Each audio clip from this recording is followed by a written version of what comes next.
Nesse vídeo, eu vou comentar sobre um vídeo do Dois Quadrinhos postado pelo Vinícius um tempo atrás, sobre o X-Men Red. Nesse vídeo ele também comenta sobre um outro canal e o review que ele fez sobre a mesma HQ, para depois então falar a respeito do movimento Comicsgate. Ele fala algumas coisas erradas ali, tanto sobre esse review desse canal, quanto desse movimento, o Comicsgate. Coisas bem fáceis de verificar, com o mínimo de pesquisa. Então eu vou colocar essas partes do vídeo e em seguida responder e corrigir. Depois de comentar nisso, eu vou também dar minha opinião sobre a situação de guerra ideológica na cultura que a gente vê e alguns efeitos disso que eu ando observando. Além de esclarecer da onde que eu tô vindo em termos de perspectiva. E já aqui, no início também, eu quero deixar claro que eu não sou nenhum hater, nem trollzinho. Não tô procurando conflito nem nada. Eu tô inscrito no canal, eu curto ele bastante. Gosto do trabalho do Vinícius ali. Então eu não tô vindo com a intenção de criar oposição por causa de guerra ideológica, nem nada do tipo. A intenção realmente só apontar esses erros, que são objetivos, que eu vi e que eu acho que merece atenção. Então agora vamos às correções. Não sei se vocês conhecem, mas lá fora nos Estados Unidos existe um grupo chamado Comicsgate. Eles têm um canal no YouTube, Diversity e Comics. Pelo menos esse era o nome original do canal. E eles têm tipo 99 mil inscritos. É um canal que bomba. E o objetivo desse canal é propagar ideias da extrema-direita norte-americana. Eles querem combater a diversidade porque eles acreditam que a diversidade está acabando com os quadrinhos da Marvel, da DC e com a indústria no geral. Dois erros aí, mas vou começar com um erro mais grave, mais fácil de refutar, que é quando o Vinícius diz que o objetivo do canal seria propagar ideias de extrema direita e combater a diversidade. Eu poderia refutar isso simplesmente dizendo que em vários vídeos ele fala sobre o herói preferido dele, o Night Thrasher, que o nome dele aqui é Radical, dos Novos Guerreiros, que é um personagem negro. E poderia também dizer que ele sempre menciona e elogia escritoras mulheres que ele adora, como a Anne Inocente, no trabalho dela no Demolidor, principalmente, a Joe Duffy, ou também podia dizer como ele adora a Tempestade no X-Men, que ele também tem uma família etnicamente diversa, uma filha latina e outra muçulmana, entre vários outros exemplos pontuais desse tipo. Mas eu não vou usar isso como argumento aqui, porque primeiro que vai ter gente que vai falar que isso é tipo o cara dizer, mas eu tenho um amigo negro, então isso significa que eu não sou racista, ou algum argumento desse tipo. E segundo que reunir esses exemplos para mostrar e comprovar seria meio trabalhoso. Então ao invés disso, eu acho que é o suficiente mostrar aqui a HQ escrita e produzida por ele, que foi financiada por campanha de financiamento coletivo no Indiegogo pelo público do canal dele.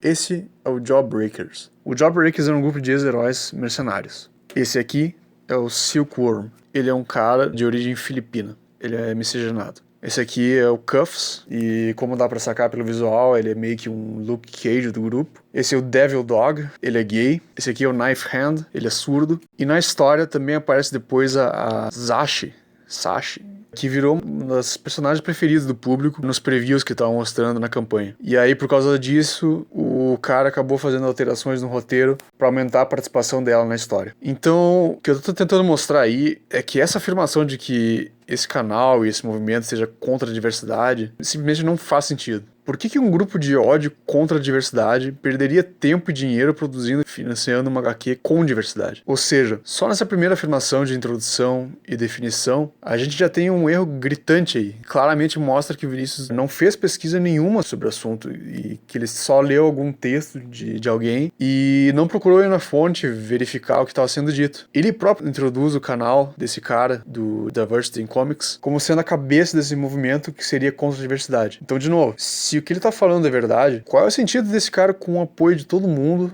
tanto do público dele, quanto de outras figuras do grupo, eles fazerem exatamente aquilo que supostamente eles lutam contra, a ponto de criar um movimento só para isso? Mas agora, a segunda coisa errada aí, que é só um detalhe, mas que acho que vale a pena esclarecer, é que esse canal dele não é porta-voz do movimento. Um canal oficial, alguma coisa assim. O canal que mais se aproximaria disso seria o do Ethan Van Sciver, que esse sim faz os hangouts e conversa com o público em nome do movimento e se direcionando diretamente a ele. Mesmo assim, ele não se considera um líder, mas sim uma figura de destaque, principalmente por ser um profissional reconhecido da indústria. E aí ele usa o canal dele, que é primeiramente para divulgar o próprio trabalho dele, e aí ele usa para ajudar essa causa do Comicsgate, que ele acredita que é importante. O canal do Diversity in Comics se concentra mais em reviews de HQs e opiniões particulares dele sobre a indústria e outras coisas, além de promover os próprios projetos e compartilhar coisas da vida dele, meio como um vlog mesmo. Eles chegam num ponto que eles criaram uma lista de boicote de autores, que ali naquele meio tinha o Mark Waid. Cara, como tu vai boicotar um autor como o Mark Waid? Uma pequena correção, na verdade, um adendo. Essa lista, na verdade, foi uma coisa feita pelo público e não pelo Diversity in Comics. Da parte dele, ele explicitamente se opõe a boicotes. De outros criadores do grupo, eu não sei dizer ao certo, mas da parte dele, sim. Ele, inclusive, compra HQs do Mark Waid para fazer reviews do canal dele. Ele tanto critica quanto elogia elas, dependendo do que ele acha. Mesmo estando numa briga judicial com o Mark Waid, ele não deixa de reconhecer o talento dele. Ele chegou ao ponto de dizer que não é nada demais esse quadrinho falar sobre preconceito, porque o tema preconceito não era só isso que os X-Men se tratavam. Os X-Men também tratavam sobre viagem no espaço, ficção científica, e que o preconceito, na verdade, faz parecer um gibi velho. Aqui, na verdade, eu não vou fazer correção nenhuma, mas eu queria só comentar uma opinião minha mesmo. Apesar de ser sim verdade que um dos temas centrais do X-Men seja o preconceito, e que por isso ser uma bandeira tradicional dos Social Justice Warriors, se possa dizer que existe uma ligação aí. Apesar disso, eu acho que a crítica dele tem seu valor. Porque também é sim verdade que desde o começo do X-Men, no final das contas, também se trata de seres extraordinários fazendo coisas incríveis e sendo heróicos. E além disso, é perfeitamente possível sim de a história significar algo diferente para outra pessoa. Tu não precisa necessariamente ter sofrido racismo para se identificar com a sensação de ser e se sentir diferente do resto das pessoas, por exemplo. Ou seja, existe sim uma abertura para interpretação que não necessariamente liga essa história com os movimentos de justiça social nos Estados Unidos. Essa é justamente a beleza da subjetividade da arte, inclusive.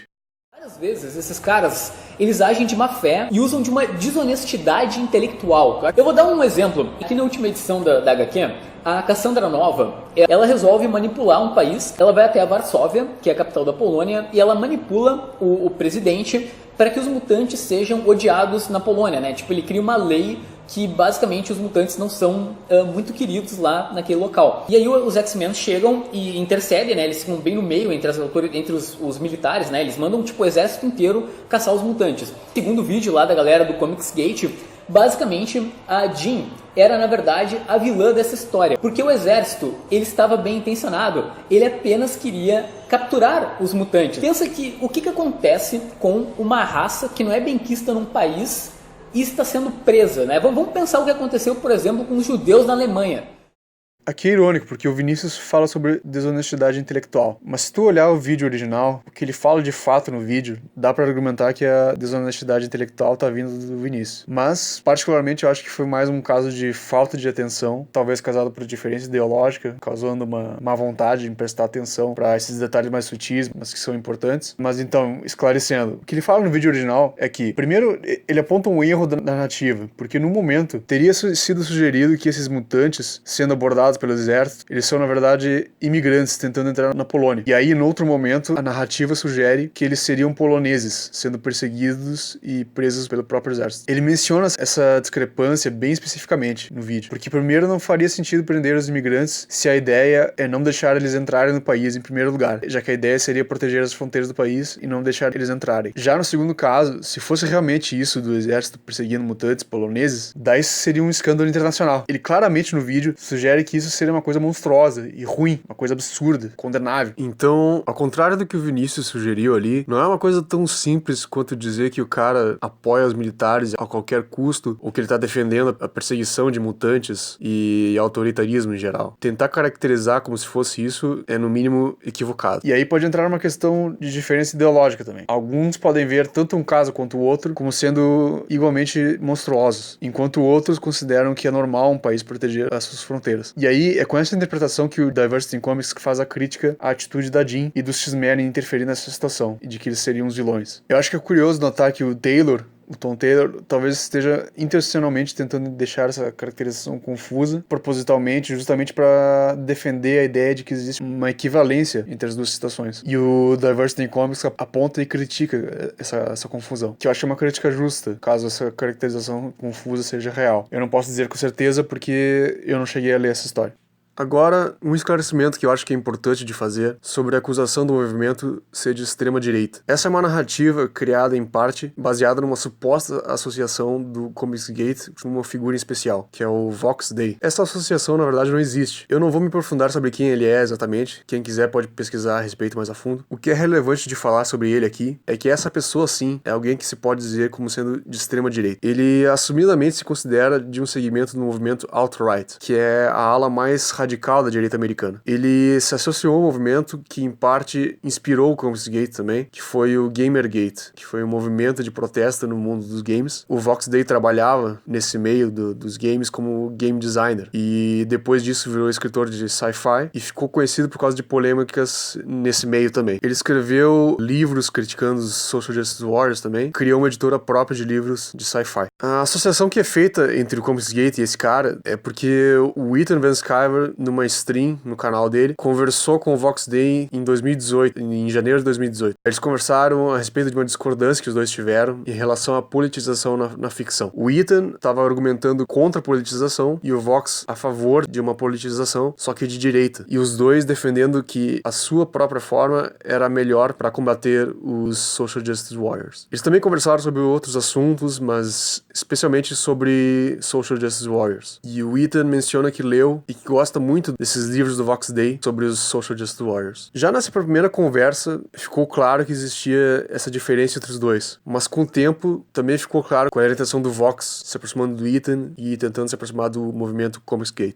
Ele, como empresário e dono de uma editora, estava interessado em se associar ao Comicsgate para começar a publicar HQs. Ele menciona que alguns dos leitores dele tinham interesse em ler histórias em quadrinhos produzidas por ele. Aí, até então, o Ethan só conhecia ele como um escritor e empresário bem-sucedido, que estava lutando contra os Social Justice Warriors, e era só isso. Mas foi aí que alguns dos membros do grupo, do Comicsgate e do público, informaram ele da visão política do Vox, que ele apresenta no blog dele, além de algumas polêmicas pontuais mais pesadas sobre ele. E a partir daí, qualquer associação com ele foi explicitamente e definitivamente cortada e recusada. E a coisa foi tão séria que quase foi parar na justiça por causa de um anúncio do Vox da intenção de usar o nome Comicsgate nas publicações dele, das HQs dele. O Ethan Van Sciver interviu ameaçando processo legal para impedir isso de acontecer. Então, concluindo, como dá pra ver aí, a suposta associação do Comicsgate com a extrema-direita de fato não existe. O que existiu sim foi uma tentativa de uma pessoa de extrema-direita de tentar participar do movimento e sendo recusada e impedida de participar por causa da posição radical dele. Mas enfim, esses foram os erros que eu vi. Agora eu vou falar um pouco sobre essa coisa da guerra ideológica e cultural que a gente vive e como que ela afeta a percepção das pessoas. Eu acho que nesse vídeo aqui eu demonstrei como que um viés ideológico acaba criando distorções de percepção. Isso na verdade é totalmente natural, porque todo mundo está sujeito a isso, porque como ser humano, ninguém é perfeito. A gente vive num estado de subjetividade permanente. A gente está constantemente interpretando o que a gente vê com a capacidade que cada um tem. E é por isso que, como sociedade, eventualmente a gente aprendeu a valorizar a diversidade de opiniões e também a poder debater e escutar essas opiniões diferentes. Porque quando a gente limita quais opiniões são permitidas, a gente corre o risco de perder de vista aquilo que não se enxerga, mas que talvez alguém, a partir de alguma outra perspectiva, ela pode enxergar. E isso pode ser importante, em alguns casos, até vital.